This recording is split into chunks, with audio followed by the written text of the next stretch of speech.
کوئی ہے؟ وہ مسلسل دروازہ پیٹ رہی تھی۔ وہ ویٹریس تھی۔ اسے ایک پرائیویٹ روم میں چیکنگ کے لیے بھیجا گیا تھا، پر وہ غلطی سے شہزاد خانزادہ کے کمرے میں چلی گئی تھی، جو سیکیورٹی کے باعث اس کے اندر آتے ہی لاک ہو چکا تھا۔ دروازہ بجاتے بجاتے وہ دروازے سے لگے وہیں سو چکی تھی جب آدھی رات کمرے کا دروازہ کھلا۔ شہزاد خانزادہ، جو انتہائی غصے میں کمرے میں داخل ہوا تھا، فرش پر بے ہوش سوتی اس نازک جان کو دیکھ کر پتھر کا ہو گیا تھا، پر اگلے ہی لمحے اسے دشمن کا جاسوس سمجھ بیٹھا تھا۔ اس لڑکی کو بیسمنٹ میں قید کرو، دشمن گروا کی لگتی ہے۔ اس کے معصوم چہرے سے نظریں چراتے اس نے حکم دیا، اور اگلے ہی لمحے کچھ لیڈی گارڈز اندر داخل ہوتی اس لڑکی کو وہاں سے غائب کر دی تھی، جبکہ وہ سر جھٹک کر اپنے فون پر ضروری میلز چیک کرنے لگا۔ اس کی آنکھ کھلی تو اس نے خود کو ایک اندھیرے کمرے میں بند پایا۔ اس کے سر میں درد کے باعث ٹیسیں اٹھ رہی تھی، کیونکہ ان لڑکیوں نے اسے یہاں لانے سے پہلے بے ہوش کیا تھا، اور بے ہوشی کی دوا کے باعث اس کا سر بھاری ہو رہا تھا۔ کچھ لمحے لگے تھے اس کے حواس بحال ہونے میں، اور تب اسے احساس ہوا کہ وہ ایک کرسی کے ساتھ بندھی ہوئی ہے۔ اس کے ہاتھ اور پیر رسیوں سے باندھے گئے تھے۔ اس کی آنکھیں خوف سے پھیل گئی تھیں۔ وہ تو روم چیکنگ کے لیے گئی تھی، اور پھر اچانک کمرے بند ہو گئی۔ اس کے بعد اسے کچھ یاد نہیں۔ شاید وہ تھک کر وہیں سو گئی تھی، لیکن پھر وہ یہاں کیسے پہنچی، اور یہ کون سی جگہ تھی؟ اسے یہاں کون لایا تھا؟ وہ خوفزدہ نظروں سے اس تاریک کمرے کو دیکھ رہی تھی، جہاں اسے کچھ بھی واضح دکھائی نہیں دے رہا تھا۔ کوئی ہے؟ پلیز ہیلپ کرو، مجھے نکالو، مجھے کیوں یہاں باندھ رکھا ہے؟ وہ ارد گرد خوفزدہ نظروں سے دیکھتے ہوئے بولی تھی، تبھی سر سے پیر تک سیاہ لباس میں لیتی 3 لڑکیاں چہرے ماسک پہ چھپائے اندر داخل ہوئی تھی۔ کون ہو تم لوگ، اور مجھے کیوں پکڑا ہے؟ مجھے چھوڑو پلیز۔ وہ ان کو دیکھتی التجائی انداز میں بولی تھی۔ تم کون ہو؟ کس کی جاسوس ہو؟ اور باس کے پرائیویٹ روم میں آخر کیا کر رہی تھی؟ کس نے بھیجا ہے تمہیں؟ آخر مقصد کیا ہے؟ سب کچھ سچ سچ بتانا، ورنہ ہمیں منہ کھلوانا آتا ہے۔ ان میں سے ایک لڑکی سخت انداز میں بولی تو وہ ہونک پن سے انہیں دیکھنے لگی۔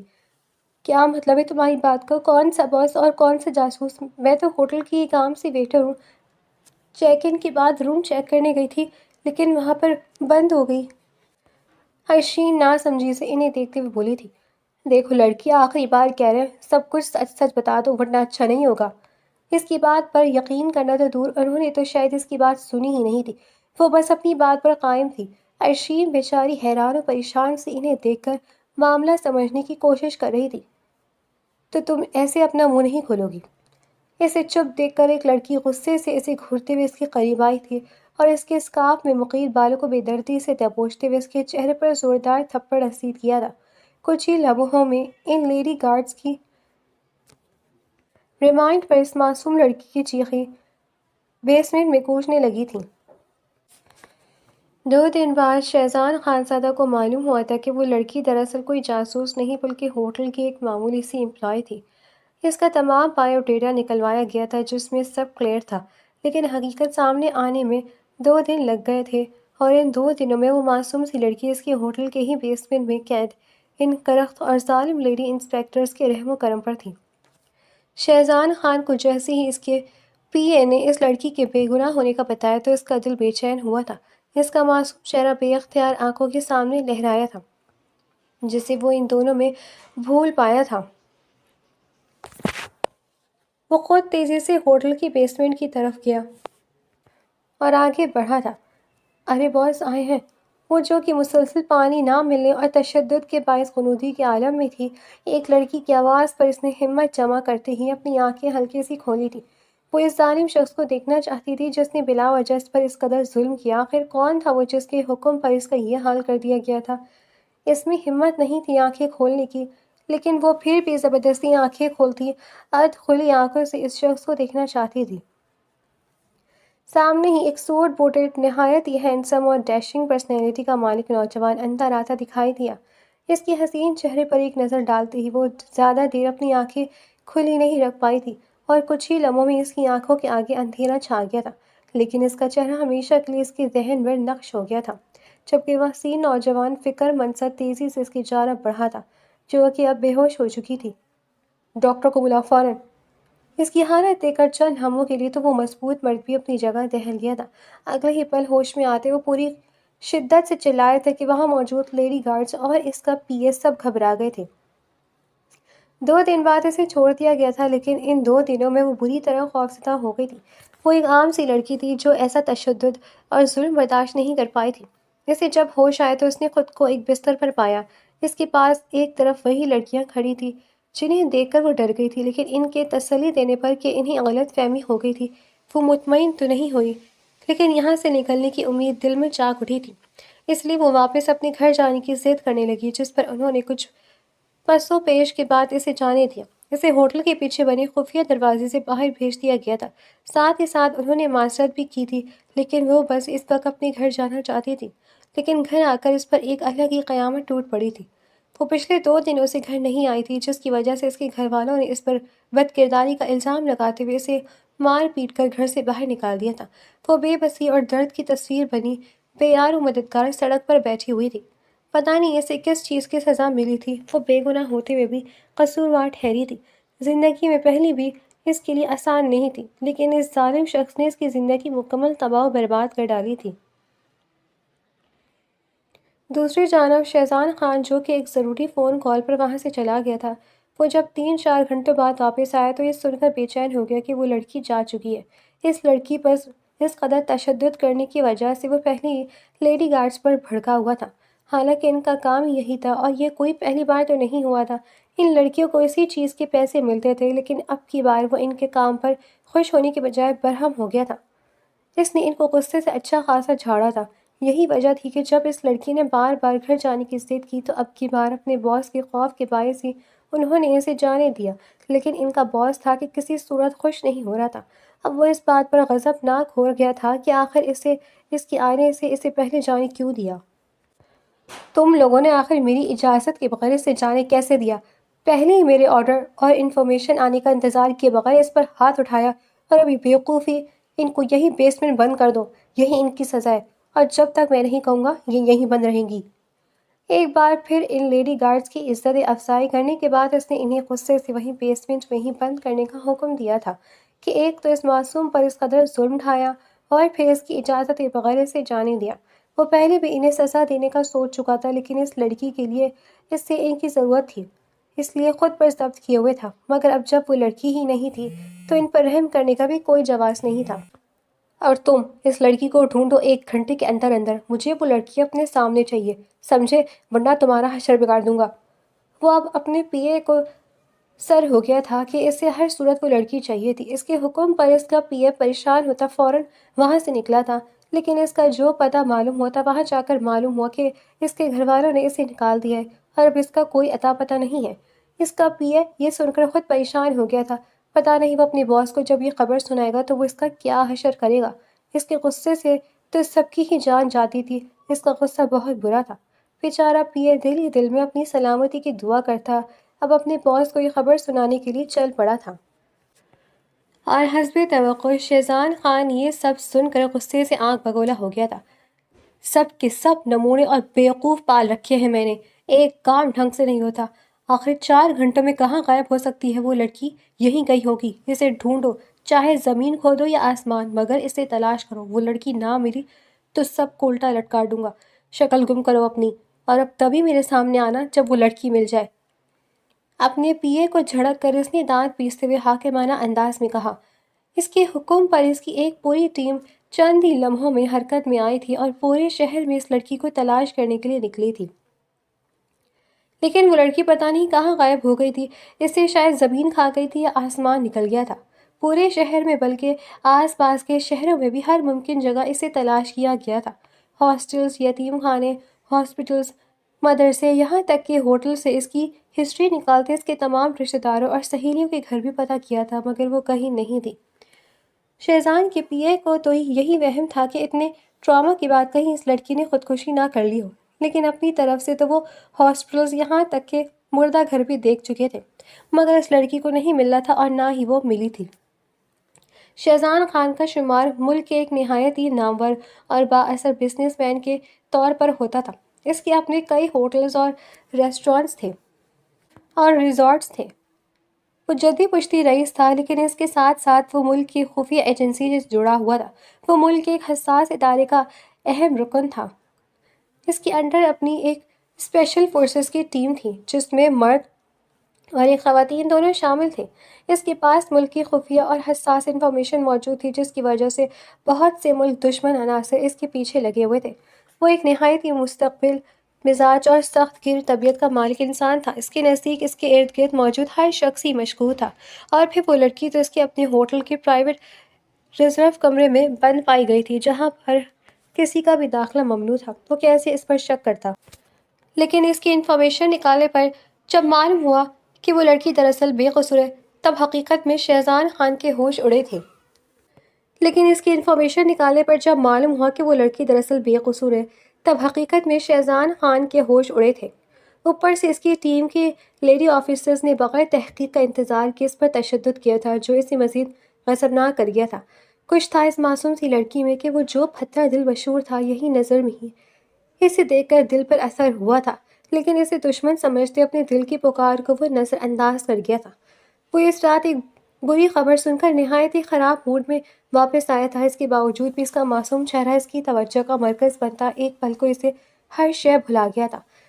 اس وقت اپنے جذبات پر بند باندھ گیا تھا، لیکن اس کی معصومیت ثابت ہونے کے بعد اس کا دل قابو سے باہر ہو گیا تھا۔ لیکن اس سے پہلے کہ وہ کچھ کر پاتا، وہ لڑکی کہیں غائب ہو گئی تھی۔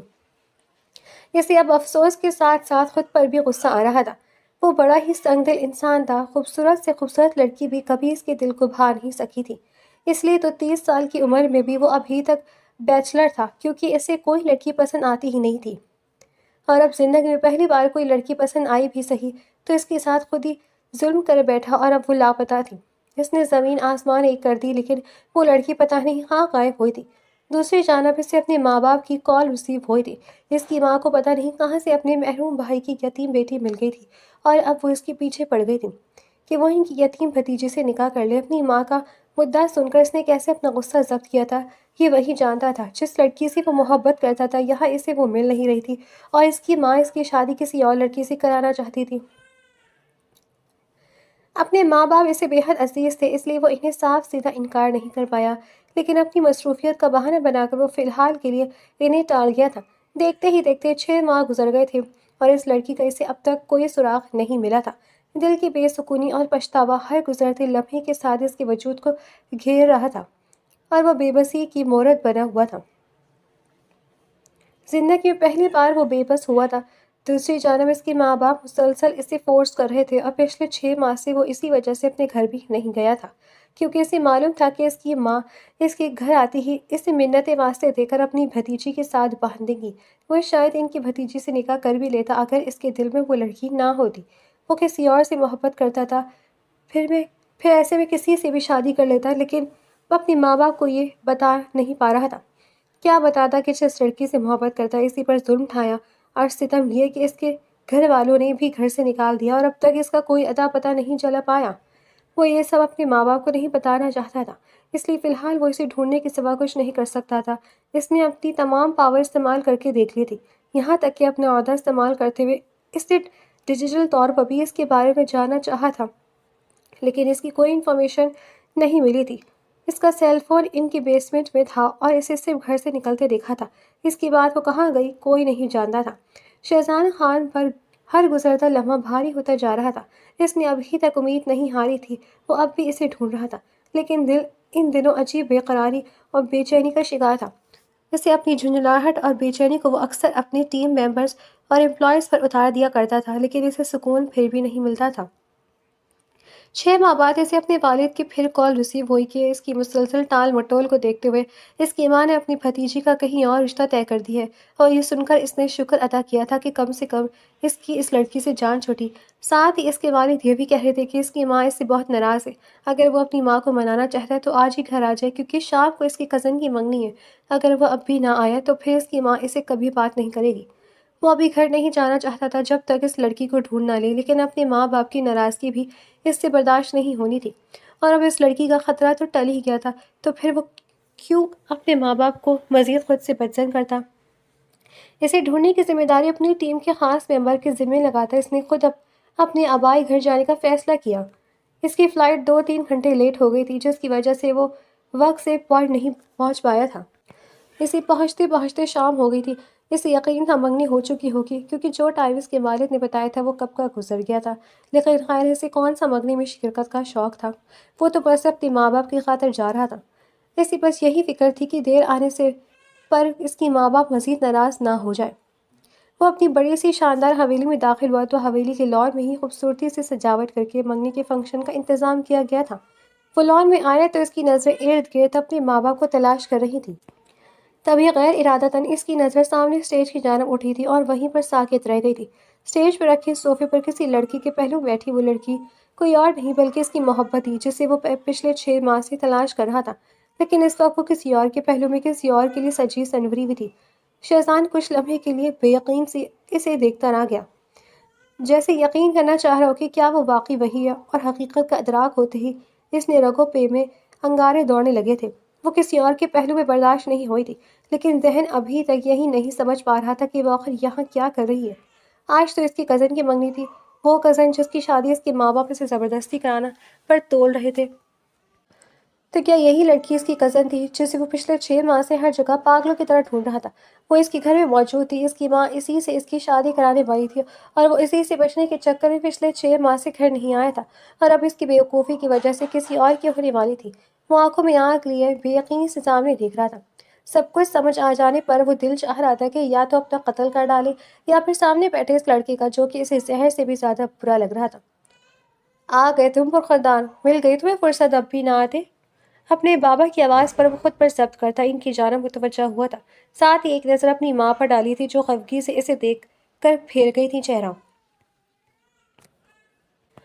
آئی ایم سوری مورے، یقین کرے بہت مصروف تھا، بالکل وقت نہیں ملا، اور آج تو میری فلائٹ ڈیلے ہو گئی تھی۔ اب میں آ گیا ہوں تو آپ کی تمام شکایتیں دور کر دوں گا۔ یہ تو بتائیے کہ آپ کی بھتیجی کہاں ہے جسے مجھ سے ملوانے کے لیے آپ اتنی بے چین تھی؟ وہ گہرا سانس لیتا سنجیدگی سے بولا تھا۔ سمجھ تو وہ سب گیا تھا، لیکن پھر بھی ان کے منہ سے سن کر کنفرم کرنا چاہتا تھا۔ تمہیں اس سب سے کیا فرق پڑتا ہے؟ تم نے تو میری بات کا مان نہیں رکھنا تھا۔ خیر کوئی بات نہیں، تم نہیں تو کوئی اسجد خان ہی صحیح، بہت اچھا بچہ ہے، مجھے یقین ہے میری اشین کا خیال رکھے گا۔ تمہارے نصیب میں ہی نہیں تھی میری پھول جیسی بچی، لیکن یاد رکھنا کہ اسے کھو کر پچھتاؤ گے۔ لاکھوں میں ایک ہے میری بھتیجی جسے تم نے بغیر دیکھے ہی ریجیکٹ کر دیا۔ اس کی ماں خفگی سے بولی تھی، جبکہ وہ دل ہی دل میں ان کی بات سے متفق تھا کہ وہ تو ابھی سے پچھتا رہا تھا کہ آخر کیوں اتنا عرصہ اپنے گھر نہیں آیا۔ وہ لڑکی یہاں اس کے گھر میں رہ رہی تھی اور وہ اسے پوری دنیا میں ڈھونڈ رہا تھا۔ اس ستم پر وہ ایک گہری سانس لے کر رہ گیا تھا۔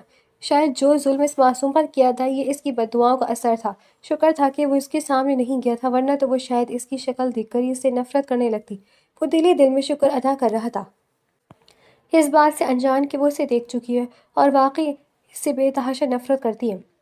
اچھا چھوڑے نہ، ملوائے تو صحیح اپنی بھتیجی سے۔ وہ ایک بار یقین دہانی چاہتا تھا کہ سامنے دلہن کے لباس میں بیٹھی وہ دشمن جاں ہی اس کی کزن ہے، اس لیے ایک بار پھر سے اپنی ماں سے بولا تھا۔ وہ سامنے اسٹیج پر اسجد کے ساتھ بیٹھی ہے۔ اشین منگنی کی رسم کچھ دیر پہلے انجام پا چکی ہے، بس دعا کرو کہ اللہ میری بچی کی نصیب اچھی کرے۔ اس کی دوبارہ پوچھنے پر اس کی ماں منہ بنا کر بولی تھی، اور ان کی بات پر وہ دل ہی دل میں لا حول ولا قوت پڑ گیا تھا۔ اپنی بات کا پختہ یقین کر لینے کے بعد وہ ایک گہری سانس لیتا خود کو ہی ملامت کر گیا تھا۔ دل میں رنج و افسوس مزید گہرا ہوا تھا۔ اگر وہ اپنی ماں کی بات مان لیتا تو وہ لڑکی آج اس کی ملکیت ہوتی۔ وہ کچھ وقت پہلے آ جاتا تو شاید یہ منگنی ہونے بھی نہ دیتا، مگر افسوس یہاں بھی اسے آنے میں دیر ہو گئی تھی، اور اب وہ سوائے ہاتھ ملنے کے اور کچھ نہیں کر پا رہا تھا۔ لیکن اب ایسا بھی نہیں تھا کہ اس کے ہوتے ہوئے وہ کسی اور کی ہو جاتی اور وہ ہاتھ پر ہاتھ رکھے بیٹھا رہتا۔ وہ پہلی لڑکی تھی جو اس کے دل کو بھا گئی تھی، اور وہ ہر صورت اسے اپنانے والا تھا۔ اس کے لیے اسے جو بھی کرنا پڑتا وہ کر گزرتا، لیکن اس لڑکی کو حاصل کیے بغیر وہ سکون سے نہیں بیٹھے گا۔ اس لڑکی سے دستبردار ہونا اس کے لیے ممکن نہیں تھا۔ ان 6 ماہ میں اس نے جو اذیت جھیلی تھی وہ وہی جانتا ہے، اسے ہمیشہ کے لیے وہ کھو نہیں سکتا تھا۔ وہ لڑکی تو اس کی روح کی مکین بن گئی تھی، وہ کیسے اس سے کسی اور کے لیے چھوڑ دیتا؟ وہ اس کی تھی اور وہ بہت جلد اسے ہمیشہ کے لیے اپنانے والا تھا۔ اسی لیے اس سے منگنی یا اس کے اس 2 ٹکے کے منگیتر سے کوئی فرق نہیں پڑتا تھا۔ وہ لڑکی صرف اور صرف شہزاد خان کی ملکیت بنی کہ وہ دل ہی دل میں یہ طے کر چکا تھا۔ جنونی نظروں سے اسے دیکھتے ہوئے وہ اس لمحے خود پر قابو پا گیا، ساتھ ہی اپنے دل کو یہ تسلی دی کہ وہ بہت جلد اسے حاصل کر لے گا۔ وہ الگ بات تھی کہ اسے کسی اور کے ساتھ دل دیکھ کر دل میں ایسی آگ لگی تھی جس کا کوئی سبب نہیں تھا۔ جلن سے اسے اپنا پورا وجود جھلستا ہوا محسوس ہو رہا تھا۔ اسے کسی اور کے ساتھ دیکھنا ہی اس کے لیے سہانے روح تھا، لیکن ابھی وہ جلد بازی میں کوئی غلط قدم نہیں اٹھا کر اپنے ماں باپ کو مزید خود سے بدتر نہیں کرنا چاہتا تھا۔ یہ منگنی اس کے ماں باپ نے کروائی تھی اور یہاں اس کے خاندان اور اس کے ماں باپ کی عزت کا سوال تھا، اس لیے وہ بمشکل خود کو کوئی تماشا کرنے سے روکے ہوئے تھا، ورنہ دل تو یہی چاہ رہا تھا کہ اس لڑکی کو گریبان سے پکڑ کر اپنی حویلی سے باہر نکال دے، جو اس کی محبت کے پہلو میں بڑے آرام سے بیٹھا ہوا تھا، جس کے پہلو میں بیٹھنے کا حق صرف اور صرف اسے تھا۔ چلو میں تھکا ہوں، فریش ہو کر کچھ دیر آرام کروں گا، پھر ملتا ہوں آپ سے بھی اور آپ کی اس بھتیجی سے بھی۔ اپنی ماں کے ہاتھ چومتے ہوئے تھکے ہوئے انداز میں بولا تو اس کی ماں فکر مندی سے اسے دیکھ کر رہ گئی تھی۔ جو بھی تھا وہ ان کا اکلوتا بیٹا تھا اور انہیں اپنی جان سے زیادہ عزیز تھا، لیکن خفگی کے باعث کچھ کہا نہیں۔ ان کا کتنا دل تھا کہ ارشین ان کی بہو بنے، لیکن ان کا بیٹا ایسا نہیں چاہتا تھا۔ انہوں نے کس دل سے اس کا رشتہ طے کیا تھا یہ صرف وہی جانتی تھی۔ شہزاد اپنے والد سے ملتا اب سیدھا حویلی کے اندرونی حصے کی جانب بڑھ گیا تھا، کیونکہ اسے لگ رہا تھا کہ وہ مزید وہاں ٹھہرا تو کچھ غلط کر بیٹھے گا۔ اپنے کمرے میں آتے ہی اس نے زور سے دروازہ بند کیا تھا اور اپنی مٹھیاں بھیج کر اپنے غصے پر ضبط کرنے کی کوشش کرنے لگا، لیکن دل کو سکون نہیں آ رہا تھا۔ اگلے لمحے خود پر قابو نہ رکھتے ہوئے اس نے ڈریسنگ ٹیبل کی جانب بڑھتے وہاں موجود تمام سامان ہاتھ مار کر زمین بوس کر دیا تھا۔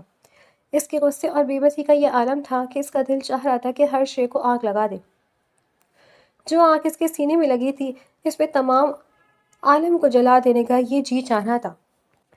وہ شروع سے ہی نہایت لاڈلا تھا، جس چیز کی خواہش کی، جس چیز پر نظر ڈالی، ہمیشہ اسے حاصل کیا۔ پہلی بار ایسا ہوا تھا کہ کسی سے محبت ہوئی تھی اور اسے خود اپنے ہاتھوں سے گنوا بیٹھا تھا۔ ہر چیز سے زیادہ افسوس اس بات کا تھا کہ اس کی دیری اور بے وقوف کی وجہ سے وہ آج کسی اور کے نام کی انگوٹھی پہنے بیٹھی تھی۔ بے شک وہ اس منگنی کو بہت جلد ختم کر دینے والا ہے، بے شک وہ ہمیشہ کے لیے صرف اور صرف اس کی ہونے والی تھی، لیکن یہ جو حسد اور رقابت کی آنکھ تھی یہ اس کا تن من راکھ کر گئی تھی۔ وہ لال ہوتی آنکھوں کے ساتھ اب دھاڑ سے دروازہ کھول کر واش روم کی جانب بڑھ گیا۔ ٹھنڈا یخ شاور لیتے ہوئے اپنے دل میں لگی آنکھ کو بجھانے کی ناکام کوشش کر رہا تھا، لیکن یہ ممکن نہیں تھا۔ یہ آنکھ اب تبھی بجھتی جب وہ لڑکی ہمیشہ کے لیے اس کی ہو جاتی۔ ارشین کے والد کا بچپن میں ہی انتقال ہو گیا تھا۔ اس کی ماں نے دوسری شادی کر لی تھی، جس کے بعد اس کی زندگی بہت ہی مشکل ہو گئی تھی۔ اس کا سوتیلا باپ اس کے معاملے میں ہمیشہ تنگ دلی کا مظاہرہ کرتا تھا، لیکن اس کی ماں بھی مجبور تھی، اس نے ہمیشہ ہی بڑی مشکلات سے بھری زندگی گزاری تھی۔ اس کی پڑھائی بچپن میں ہی چھڑوا دی گئی تھی کیونکہ اس کا سوتیلا باپ اس کی پڑھائی کا خرچہ اٹھانے کے لیے تیار نہیں تھا۔ کچھ بڑے ہوتے ہی اس کے باپ نے صاف کہہ دیا کہ خود کما کر اپنا خرچہ اٹھائے، وہ اس کی ذمہ داری نہیں اٹھائیں گے، جس کی وجہ سے پڑھائی کی عمر میں ہی اس نے کام ڈھونڈنا شروع کر دیا۔ پہلے لوگوں کے گھر میں برتن وغیرہ دھو دیتی تھی اور پھر ایک بڑے ہوٹل میں اس کی ویٹریس کی جاب لگی تھی، جہاں پر اسے اچھی خاصی تنخواہ مل جایا کرتی تھی۔ وہ اسی میں خوش تھی کہ اس کی ماں کا ارادہ اس کے تنخواہ کے پیسوں کو جوڑ کر اس کا جہیز بنانے کا تھا، تاکہ کسی اچھی جگہ اس کا رشتہ دیکھ کر اس کی شادی کر دے۔ لیکن اس رات کے بعد سے تو اس کے لیے ہمیشہ کے لیے اس گھر کے دروازے بند ہو گئے تھے، جہاں گھٹن بھری صحیح لیکن اسے چھت میسر تھی، وہ چھت بھی اسے چھن گئی تھی۔ اس کی ماں ہمیشہ کی طرح یہاں بھی مجبور تھی، اس کے لیے کچھ نہیں کر سکی تھی۔ لیکن وہاں سے نکلنے کے وقت اس کی ماں نے اسے ایک پتہ دیا تھا اور یہ کہا تھا کہ یہ اس کی پھپھو کا گھر ہے، وہ وہاں چلی جائے۔ ساتھ ہی اسے کچھ ضروری کاغذات دیے تھے جن سے اس کی پہچان ثابت ہوتی تھی۔ اس کے والد نے اپنے خاندان والوں سے مخالفت کرتے ہوئے اس کی ماں سے شادی کی تھی، جس کی وجہ سے انہوں نے اس سے ناطہ توڑ لیا تھا۔ وہ تو جانتی بھی نہیں تھی کہ اس کا کوئی ددیال بھی ہے، لیکن اب ان حالات میں اسے معلوم ہوا کہ اس کی ایک پھپھو ہے۔ اس کے پاس اب رہنے کے لیے کوئی ٹھکانہ نہیں تھا، اس لیے اپنی ماں کی بات پر عمل کرتی ہوئی وہ کشمیر جانے والی بس میں بیٹھ گئی تھی۔ وہاں تک جانے کا کرایہ اس کی ماں نے ہی چوری چھپے سے دیا تھا۔ وہ بڑی خوفزدہ اور پریشان سی اپنی پھپھو کے پاس جانے کے لیے نکلی تھی۔ ان کی بڑی سی حویلی دیکھ کر ہی وہ حیران رہ گئی۔ وہ بہت چھوٹی تھی جب اس کا باپ گزر گیا تھا، اس کی شکل بھی یاد نہیں تھی اور نہ ہی یہ معلوم تھا کہ اس کا باپ کسی امیر خاندان سے تعلق رکھتا تھا۔ اس نے اپنی پھپھو کو اپنی ماں کے دیے گئے وہ کاغذات دکھائے جس میں اس کے والد کا ID کارڈ، ان کا ڈیتھ سرٹیفکیٹ اور اس کا برتھ سرٹیفکیٹ وغیرہ شامل تھے۔ یہ یقین کر لینے کے بعد کہ وہ ان کے بھائی کی ہی بیٹی ہے، اس کی توقع کے برعکس انہوں نے نہایت ہی محبت سے اسے سینے سے لگا لیا۔ وہ ارشین سے بڑی محبت سے پیش آئی تھی، آخر اتنے عرصے بعد جا کر اس معصوم کو بھی سکون آیا تھا۔ اس کی پھپھو بے حد اچھی تھی۔ اپنی بڑی سی حویلی میں رہنے کے لیے انہوں نے اس کے لیے خوبصورت سا کمرہ سیٹ کروایا تھا۔ اسے یہاں کام کرنے کی ضرورت نہیں تھی۔ کام کرنے کے لیے ڈھیروں ملازمہ موجود تھی۔ اس کی پھپھو نے اسے ڈھیر ساری شاپنگ کروائی تھی۔ وہ ہر وقت اس کے صدقے والی جاتی تھی۔ وہ بھی یہاں آ کر بے حد خوش تھی۔ اس کی پھپھو بھی بے حد مشفق تھے۔ آہستہ آہستہ وہ ان کے ساتھ مانوس ہونے لگی تھی۔ اس کی پھپھو بار بار اپنی خواہش کا اظہار کرتی کہ وہ اسے اپنی بیٹی کی دلہن بنانا چاہتی ہے، جس پر وہ بس خاموشی سے سر جھکا گئی تھی۔ لیکن 6 ماہ بعد اچانک ہی انہوں نے اس کا رشتہ کہیں اور طے کر دیا، لیکن اسے اپنی پھپھو پر پورا بھروسہ تھا، اس لیے وہ بے حد خوش تھی۔ انہوں نے یقیناً اس کے لیے بہترین شخص کا انتخاب کیا تھا۔ اسجد خان نہایت ہی سنجیدہ مزاج اور نرم دل انسان معلوم ہوتا تھا۔ وہ اس منگنی سے بے حد خوش تھی، لیکن منگنی کے اگلے ہی دن اس کے ہوش سے تب اڑے تھے جب وہ ناشتے کے لیے ڈائننگ ٹیبل پر آئی اور سامنے اس ظالم شخص کو بیٹھے ہوئے پایا جس کی اس زندگی تباہ کی تھی۔ وہ وہیں اپنی جگہ خوف سے ساکت ہو گئی۔ آخر وہ یہاں کیا کر رہا تھا؟ ارے اشین بیٹا، وہاں کیوں کھڑی ہو؟ ادھر آؤ، میں تمہیں اپنے بیٹے سے ملواتی ہوں۔ یہ شہزان خان ہے، میرا اکلوتا بیٹا۔ اور شہزان، یہ اشین ہے، میرے مرحوم بھائی کی بیٹی۔ میرے پاس آؤ اشین، میری جان۔ اس سے پہلے کہ وہ وہیں ڈائننگ ہال کے دروازے سے پلٹ جاتی، اس کی پھپھو کی نظر اس پر پڑ چکی تھی اور وہ اسے دیکھ کر بڑی محبت سے بولی تھی۔ اپنی موری کی بات پر جہاں شہزان خان کی بے قرار نگاہیں سامنے کی جانب اٹھی تھی، وہیں پر وہ خوفزدہ ہوتی اپنی نظریں جھکا کر انگلیاں مڑوڑنے لگی۔ آگے بڑھنے کی ہمت نہیں ہو رہی تھی۔ اس شخص کا خوف اس کے روح میں بسا ہوا تھا۔ وہ ظالم شخص جس نے اس کی زندگی میں زہر گھولا تھا، وہ کوئی اور نہیں بلکہ اس کی پھپھو کا بیٹا تھا۔ اپنی پھپھو کے ایک اور بار پکارنے پر وہ نہ چاہتے ہوئے بھی مرے مرے قدموں کے ساتھ ان کے پاس آئی تھی، جبکہ دل کر رہا تھا کہ یہاں سے بھاگ جائے۔ ساتھ ہی وہ شکر ادا کر رہی تھی کہ اچھا ہوا انہوں نے اسے اپنی بہو نہیں بنایا۔ اس کا گھبرایا ہوا ڈرا ہوا سہما انداز دیکھ کر شہزان خان نے بغور ملاحظہ کیا تھا۔ اس کا یہ انداز اسے چونکا گیا تھا۔ کیا وہ اس سے جانتی تھی؟ اس کے تاثرات میں خوف واضح دیکھا جا سکتا تھا، حالانکہ کل اس نے اسٹیج پر اسے کافی مطمئن اور پرسکون دیکھا تھا، اور پتہ نہیں کیوں اسے لگ رہا تھا کہ شاید یہ خوف اس کی ذات سے مشروط ہے۔ یہ سوچ کر ہی اس کے دل میں عجیب سے خیالات پیدا ہو رہے تھے۔ شہزان خان کے گلے میں گلٹی سی ابھر کر معدوم ہوئی تھی۔ وہ دل میں اپنے رب سے دعا کرنے لگا کہ وہ اسے نہ ہی جانتی ہو تو بہتر ہے۔ پہلے اس کے لیے حالات مشکل ہو چکے تھے۔ وہ تھوڑا سا ہی ناشتہ کر کے فوراً سے وہاں سے اٹھ کر اپنے کمرے میں چلی گئی تھی، جبکہ شہزان خان کی نظروں نے دور تک اس کا پیچھا کیا تھا۔ ویسے مونے، آپ کو نہیں لگتا کہ آپ نے جلدی کر دی؟ جب اتنا شوق تھا بھتیجی کو بہو بنانے کا تو تھوڑا انتظار ہی کر لیتی میرے آنے کا۔ مجھے کچھ دیر کیا ہو گئی آنے میں، آپ نے تو اپنی بھتیجی کا کہیں اور ہی رشتہ پکا کر دیا۔ اس کے اٹھ کر جانے کے بعد شہزان خان ایک گہرا سانس لیتا اب اپنی ماں کو دیکھتے ہوئے بولا، جنہیں وہ کل رات آخرکار منا چکا تھا۔ تم کون سا کوئی جواب دے رہے تھے جو میں تمہارے انتظار میں بیٹھی رہتی؟ تم تو بس بات کو لٹکائے جا رہے تھے، بلکہ ٹالے جا رہے تھے۔ مجھے کوئی امید کا سر پکڑاتے تو میں انتظار کرتی۔ خیر جو بھی ہے، یہ نصیب کی بات ہوتی ہے۔ اشین شاید تمہارے نصیب میں ہی نہیں تھی، اس کی ماں سادگی سے بولی تھی، جبکہ اس کا حلق تک کڑوا ہو گیا تھا۔ وہ لڑکی صرف اور صرف اس کا نصیب بنے گی، یہ بہت پہلے ہی وہ طے کر چکا تھا۔ وہ اس کی نہ ہوئی تو اسے کسی اور کبھی ہونے نہیں دے گا۔ دل میں جلتے بھانپڑ کے ساتھ وہ اپنے چہرے کے تاثرات پر مشکل قابو پا گیا تھا۔ خیر اب بھی کچھ نہیں بدلا، بس منگنی ہوئی ہے تو آپ چاہیں تو ابھی بھی آپ کی خواہش پوری ہو سکتی ہے۔ بس منگنی توڑ دیں اور پھر آپ کا بیٹا حاضر ہے۔ اس نے جس بے نیازی سے کہا تھا، اس کے ماں باپ اس قدر حیرت سے اسے دیکھنے لگے تھے۔ شہزان، اگر یہ مذاق ہے تو بہت برا مذاق ہے۔ وہ بچی اب اور کسی اور کے ساتھ منسوب ہے، اس لیے فضول وہ سے پرہیز کرو۔ اور اگر تو اسے دیکھ کر تمہارا دل بدل گیا تو مجھے افسوس کے ساتھ کہنا پڑ رہا ہے کہ اپنے دل کو سنبھال لو، کیونکہ ہم نے لڑکے والوں کو زبان دے دی ہے اور ہم اپنی زبان سے نہیں پھریں گے۔ تم خود ہی شادی نہیں کرنا چاہتے تھے، اب تم چاہو تو بھی اشین تمہاری نہیں ہو سکتی۔ اس کے والد نے اپنے بیٹے کا انداز دیکھتے ہوئے سنجیدہ دو ٹوک انداز میں کہا تھا، جس پر وہ لب بھیج کر انہیں دیکھ کر رہ گیا تھا۔ یہ سب اتنا بھی آسان نہیں تھا جتنا اس نے سوچ رکھا تھا۔ وہ سمجھ چکا تھا جتنی مرضی کوشش کر لے اس کے ماں باپ خود سے یہ منگنی ختم نہیں کرنے والے، مطلب اب اسے کوئی اور راستہ اختیار کرنا ہوگا۔ پرسکون رہے بابا، میں واقعی مذاق کر رہا تھا، آپ تو سیریس ہی ہو گئے۔ اس نے ہنستے ہوئے بات کو مذاق میں اڑایا تھا اور سنجیدگی سے کھانے کی جانب متوجہ ہوتا اگلا لاحلہ عمل طے کرنے لگا۔ جی وہ مجھے آپ سے بات کرنی تھی۔ میں جانتی ہوں کہ شادی 3 ماہ بعد طے ہوئی ہے، لیکن میں مزید اس گھر میں نہیں رکنا چاہتی۔ کیا آپ پلیز مجھ سے شادی نہیں کر پہلے؟ وہ جو ملازمت سے پوچھ کر اشین کے کمرے کی جانب آیا تھا، اندر سے آتی ہی اس کی آواز پر اس کے ماتھے پر بل پڑے تھے اور وہ دروازے پر ہی ٹھہر گیا تھا۔ جی بس کچھ مجبوری ہے، میں یہاں پرسکون نہیں ہوں۔ یہاں مزید نہیں ٹھہرنا چاہتی، شادی تو ایک نہ ایک دن ہونی ہی ہے، میں بس چاہتی تھی کہ ذرا جلدی ہو جائے۔ وہ یقیناً اپنے اس 2 ٹکے کے منگیتر کے ساتھ باتیں کری تھی، اور اس کی باتیں سن کر یہاں شہزان کا دل جل کر کوئلہ ہوا تھا۔ وہ دانت پر دانت جماتا بڑی مشکل سے خود پر قابو پا گیا تھا۔ آخر ایسی بھی کیا جلدی تھی اس سے شادی کی کہ وہ خود 2 دن پہلے بنے اپنے منگیتر سے فون کر کے وہ جلدی شادی کا کہہ رہی تھی۔ اس لڑکی کی پر اسے بے انتہا غصہ آیا تھا۔ پتہ نہیں اس کے منگیتر نے آگے سے کیا کہا تھا، لیکن تھوڑی سی بات کر کے اس نے فوراً فون رکھ دیا تھا، جس پر وہ گہرا سانس لیتا دروازہ کھٹکھٹا کر اندر داخل ہوا تھا۔ اسے اندر آتا دیکھ کر ارشین کی رنگت اڑی تھی۔ وہ خوفزدہ نظروں سے اسے دیکھنے لگی تھی۔ وہ ایک قدم آگے آیا تو وہ ڈر کے پیچھے ہوتی دیوار سے جا لگی تھی۔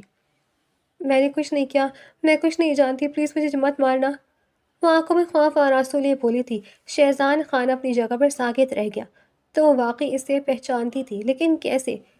وہ بس جامد سا اس لڑکی کو دیکھے گیا جو کہ اس سے بری طرح ڈر رہی تھی۔ آرام سے غزن، اتنی ڈر کیوں رہی ہو؟ میں بھلا کیوں تمہیں مارنے لگا؟ کیا تم مجھے جانتی ہو؟ اس کا ڈر دیکھ کر وہ سنجیدہ انداز سے بولا تھا۔ آپ وہی ہیں جس نے مجھ پر تشدد کروایا، حالانکہ میں غلطی سے اس کمرے میں بند ہوئی تھی۔ میں کوئی جاسوس نہیں، میرا یقین کریں، میں یہاں کوئی جاسوسی کرنے نہیں آئی، یہ واقعی میری پھپھو کا گھر ہے۔ اس معصوم کے دل میں ایسا اس کا خوف بیٹھا تھا کہ وہ اسے دیکھتے ہوئے صفائیاں دینے لگی، اور اس وقت شہزان خان کو احساس ہوا کہ شاید وہ اسی کے خوف سے جلد از جلد شادی کر کے یہاں سے نکلنا چاہتی ہے۔ دیکھو ارشین، میری بات غور سے سنو، تمہیں ڈرنے کی ضرورت نہیں ہے۔ وہ اسے تسلی دیتے بول رہا تھا، لیکن اس کے خوف میں کوئی فرق نہیں آیا تھا۔ وہ جیسے اس کی باتیں سن ہی نہیں رہی تھی۔ وہ ابھی مزید اسے کچھ کہہ پاتا کہ دروازے کے باہر سے آتی اپنی ماں کی آواز پر وہ لب بھیج کر ایک آخری نظر اس پر ڈالتا وہاں سے نکل گیا تھا۔ اس کی منگیتر نے شاید اس کی بات مان لی تھی کہ شادی جو کہ 3 ماہ بعد طے پائی تھی، وہ 1 ماہ کے بعد ہونے والی تھی۔ ان کے گھر میں زور و شور سے شادی کی تیاریاں چل رہی تھی، اور شہزان خان سب کچھ چھوڑے حویلی میں ڈیرا ڈالے بیٹھا تھا۔ اپنی ماں اور باپ سے علیحدہ علیحدہ وہ مبہم انداز سے بات کرنے کی کوشش کر چکا تھا، لیکن وہ اب اپنے فیصلے سے ہٹنے کے لیے تیار نہیں تھے۔ اور دوسری طرف وہ لڑکی تھی جو کہ اب اس سے اس قدر خوفزدہ رہنے لگی تھی کہ اس کے ڈر سے اپنے کمرے میں سے بھی باہر نہیں نکلتی تھی، اور اپنا کمرہ ہر وقت لاک کیے رکھتی تھی۔ وہ چاہتا تھا ڈپلیکیٹ کی سے اندر داخل ہو سکتا تھا، لیکن وہ پہلے اس سے ڈری ہوئی تھی۔ وہ اسے مزید ڈرانا نہیں چاہتا تھا، لیکن وہ اسے صفائی کا موقع بھی نہیں دے رہی تھی۔ دوسری جانب شادی کے دن قریب آتے جا رہے تھے، اور یہاں شہزان خان اندیکھی آگ میں جل رہا تھا۔ کیا یہ آپ کیا کہہ رہی ہیں؟ کہاں گیا؟ آپ لوگوں نے کوئی مذاق سمجھ رکھا ہے؟ بارات نہیں لا سکتے؟ کیا آپ کا بیٹا کہیں غائب ہو گیا ہے؟ آج ارشین کی بارات تھی، اور وہ اپنی طرف سے کافی خوش اور مطمئن تھی کہ آخر کار وہ ہمیشہ کے لیے اس شخص سے جان چھڑا کر یہاں سے دور چلی جائے گی، لیکن وہ جانتی نہیں تھی کہ اس شخص نے کیا منصوبہ بنا رکھا ہے۔ عین شادی کے وقت ہی اس کے پھپھا کو دلہے والوں کو فون ریسیو ہوا کہ ان کا بیٹا راتوں رات کہیں غائب ہو گیا ہے، اور اب وہ بارات لے کر نہیں آ سکتے۔ انہوں نے یہ کہتے ہوئے فون رکھ دیا تھا، اور یہاں حویلی میں الگ ہی ٹینشن کا ماحول بن گیا تھا۔ ارشین اور اس کی پھپھو دونوں یہ بات سن کر صدمے کسی کیفیت میں تھی، جبکہ اس کے پھپھا بھی پریشان نظر آ رہے تھے۔ اس بچی کی زندگی کا سوال تھا، تمام مہمان آ چکے تھے آج۔ اگر اس کا نکاح نہ ہوتا تو نہ صرف اس یتیم بچی کی زندگی برباد ہوتی، بلکہ ان کی عزت پر بھی انگلیاں اٹھائی جاتی۔ ایک واحد شہزان تھا جو کہ اس صورتحال میں بے حد مطمئن تھا۔ بابا آپ کیوں پریشان ہو رہے ہیں؟ چھوڑے اسے، مجھے تو پہلی شکل سے ہی کوئی فراڈیا لگتا تھا۔ آپ حکم کریں، میں ارشین سے ابھی اسی وقت نکاح کروں گا، آپ کی عزت پر ایک حرف نہیں آنے دوں گا۔ اپنی بیٹی کی بات پر دونوں میاں بیوی کچھ لمحے کے لیے حیران ہو گئے، لیکن اگلے ہی لمحے وہ مشکور نظروں سے دیکھنے لگے۔ انہیں امید نہیں تھی کہ وہ ان کی عزت کی خاطر ایسا فیصلہ اٹھائے گا، اور پھر کچھ ہی دیر میں ارشین جو کہ ازجد خان کے لیے سجی ہوئی تھی، اس کا نکاح شہزان خان کے ساتھ کروا دیا گیا تھا۔ اس کی پھپھو نے روتے ہوئے جب اسے تمام حالت سے آگاہ کرتے اس سے منت کی، تو وہ نہ چاہتے ہوئے بھی خود کو اس شخص کے نام کر گئی تھی جس سے اس دنیا میں سب سے زیادہ خوف کھاتی تھی۔ اسے شہزان خان کے کمرے میں پہنچا دیا گیا تھا۔ وہ خوف سے کانپتی ہوئی آنے والے وقت کا سوچ سوچ کر ہی پریشان ہو رہی تھی۔ کچھ ہی دیر میں دروازہ کھلا تھا، اور شہزان خان شان سے اندر داخل ہوا تھا۔ اٹھو، سب سے پہلے ڈریس چینج کرو، اس کے بعد پھر آرام سے بیٹھ کر بات کرتے ہیں۔ شہزان خان کمرے میں آتا چپتی ہوئی نگاہوں سے اس کے جوڑے کو دیکھتے ہوئے ایک شاپنگ بیگ اس کی جانب بڑھا کر بولا۔ وہ خوف سے تسی خاموشی سے اس کی بات مان گئی تھی۔ کچھ لمحوں میں وہ سادہ سے پٹھانی فراک میں میک اپ سے پاک چہرے کے ساتھ ڈریسنگ روم سے باہر آئی تھی، جہاں شہزاد خان بے صبری سے اس کا انتظار کر رہا تھا۔ اسی وہیں دروازے پر خوف سے نظریں جھکائے انگلیاں مڑوڑتے دیکھ کر وہ گہرا سانس لیتا اپنی جگہ سے اٹھ کر اس کی جانب آیا تھا اور آہستہ سے اس کا ہاتھ تھامے اسی لیے بیڈ پر آیا تھا، اسے بیڈ پر بٹھاتے ہوئے اس کے سامنے بیٹھا تھا۔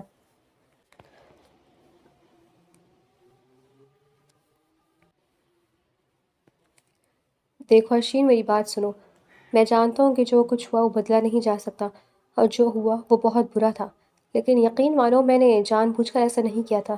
میں تمہیں ایک ایسا راز بتانے والا ہوں جو آج سے پہلے میرے ماں باپ بھی نہیں جانتے، لیکن میں نہیں چاہتا کہ تم اپنے دل میں میرے لیے کوئی بغض رکھو، اس لیے تمہیں سب کچھ سچ سچ بتاؤں گا۔ میں ایک خفیہ ایجنسی کا اہم رکن ہوں، میرے پاس ملک کی خفیہ انفارمیشن ہے جس کی وجہ سے ملک کے بہت سے دشمن میرے پیچھے پڑے ہوئے ہیں۔ وہ انفارمیشن نکالنے کے لیے مختلف طریقے اور جاسوس میرے پیچھے لگاتے ہیں۔ یہی وجہ ہے کہ میں ہر ایک شخص کو شک کی نگاہوں سے دیکھتا ہوں۔ تمہیں اپنے کمرے میں دیکھ کر سب سے پہلے یہی خیال آیا کہ شاید تم بھی کسی دشمن کی طرف سے بھیجی گئی ہو، اس لیے تمہیں بیسمنٹ میں بھیجا تھا، لیکن ساتھ ہی تمہارے بارے میں تمام ڈیٹیل نکلوانے کا حکم دیا۔ لیکن جب تک وہ انفارمیشن نکالی گئی تب تک میری ٹیم کے ممبرز نے بلا وجہ تم پر پہلے ہی تشدد کر دیا۔ میں اس کے لیے شرمندہ ہوں، میں ایسا نہیں چاہتا تھا، نہ ہی وہ سب میرے آرڈر پر ہوا، لیکن تمہیں پھر بھی نہ چاہتے ہوئے تکلیف پہنچا بیٹھا۔ تمہیں تکلیف دینے والوں کو میں نے خود سزا دی ہے، حالانکہ انہوں نے غلط فہمی میں ایسا کیا۔ تمہیں شاید معلوم بھی نہیں کہ پہلی نظر میں ہی تم میرے دل میں اتر گئی تھی، لیکن تمہیں دشمن سمجھتے ہوئے میں اپنے دل پر قابو پا گیا۔ لیکن جب معلوم ہوا کہ تم معصوم ہو تو پھر میرا دل میرے قابو میں نہیں رہا، مگر تب تک تم مجھ سے بہت دور جا چکی تھی۔ میں نے تمہیں کہاں کہاں نہیں ڈھونڈا، ہر جگہ تلاش کیا، مگر تم کہیں نہیں ملی تھی۔ تمہیں احساس بھی نہیں ان 6 ماہ میں کس قدر اذیت اور پچھتاووں میں گھرا رہا ہوں۔ میں تم سے بہت محبت کرتا ہوں ارشین، کیا تم میرا کیا بھول کر مجھے معاف نہیں کر سکتی؟ کیا تم مجھے ایک موقع اور دو گی؟ میں وعدہ کرتا ہوں تمہاری زندگی کا ہر لمحہ خوشیوں سے بھر دوں گا، اپنے کیے ظلم کا مداوع کر دوں گا۔ وہ آہستہ سے اسے سب کچھ بتاتا گیا تھا۔ ہاں، اسے یہ نہیں بتایا تھا کہ اس کے دولہے کو آج کسی نے کہیں غائب کروایا تھا، اور یہ بات وہ کسی کو نہیں بتانے والا تھا، نہ اپنی بیوی کو اور نہ ہی اپنے گھر والوں کو، لیکن جو ضروری تھا وہ سب سامنے بیٹھی اس دشمن جان سے کہہ ڈالا تھا۔ ارشین، جو کہ اب تک یہی سمجھتی آئی تھی کہ کسی امیر شخص نے اپنی دولت کے نشے میں اس پر بلا وجہ تشدد کیا، اس کی بات سن کر دل سے کوئی بھاری بوجھ جیسے اتر گیا تھا۔ شاید وہ شخص بھی اپنی جگہ صحیح تھا، اور پھر یہ جان کر کہ اس شخص نے اس پر تشدد کا حکم نہیں دیا تھا، دل پرسکون ہوا تھا۔ گزرا وقت اس کے لیے بہت مشکل تھا، لیکن اب وہ ماضی کی وجہ سے اپنا مستقبل خراب نہیں کرنا چاہتی تھی۔ جب وہ شخص محبت سے اس کی جانب بڑھ رہا تھا تو وہ کیسے نہ تھامتی؟ وہ تو تمام عمر اسی محبت کے لیے ترستی رہی تھی، اب جب میسر آ رہی تھی تو وہ کیسے ناشکری کرتی تھی۔ ایک نظر منظر منتظر نظروں سے اپنی جانب دیکھتے اپنے شوہر کو دیکھ کر وہ اس کے بڑھائے ہوئے ہاتھ پر جھجکتے ہوئے اپنا ہاتھ رکھ گئے تھے۔ شہزان خان سرشار سا ہوتا اسے اگلے ہی لمحے اپنے سینے سے لگا گیا تھا۔ اسے امید نہیں تھی کہ وہ اتنی آسانی سے اسے معاف کر دے گی، اس کا ہاتھ تھام لے گی، لیکن اس کے رب کو شاید اس پر رحم آ گیا تھا۔ وہ اپنے رب کا دل میں شکر ادا کرتا اس کی پیشانی پر اپنے لب رکھ گیا تھا۔